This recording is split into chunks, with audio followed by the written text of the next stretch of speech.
യേശുപിതാവിനെ പറ്റി തിരുവചനം പറയുന്നത് ഇങ്ങനെയാണ്: അവൻ അവളെ അപമാനിതയാക്കാൻ ഇഷ്ടപ്പെടായികയാൽ രഹസ്യത്തിൽ ഉപേക്ഷിക്കാൻ തീരുമാനിച്ചു. എന്താണ് ഈ രഹസ്യത്തിലുള്ള ഉപേക്ഷ എന്ന് പറഞ്ഞാൽ ഇത്രയേ ഉള്ളൂ. യേശുപിതാവ് രഹസ്യമായി നാട് വിട്ടു പോവുക എന്നത് മാത്രമാണ് അതിനർത്ഥം. അതായത് അങ്ങനെ സംഭവിച്ചാൽ പിന്നീട് എല്ലാ മനുഷ്യരും മാതാവിനെ സംരക്ഷിക്കും, യേശുപിതാവിനെ കുറ്റപ്പെടുത്തും. കാരണം യേശുപിതാവ് മാതാവിനെ ഗർഭിണിയാക്കിയതിനു ശേഷം നാട് വിട്ടുപോയി എന്നേ പറയുകയുള്ളൂ. പിന്നീട് അദ്ദേഹത്തിന് ഒരിക്കലും സ്വദേശത്തേക്ക് തിരിച്ചു വരാൻ സാധിക്കില്ല. അപമാനവും പേറി ജീവിതാവസാനം വരെ ജീവിക്കേണ്ടി വരും.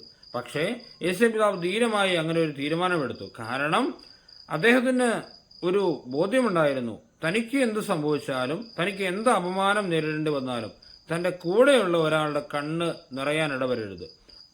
അതായിരുന്നു യേശുപിതാവിൻ്റെ ഏറ്റവും വലിയ ധീരതകളിലൊന്ന്. അതാണ് യേശുപിതാവിൻ്റെ ഏറ്റവും വലിയ മാതൃക. ഈശോ അനുഗ്രഹിക്കട്ടെ.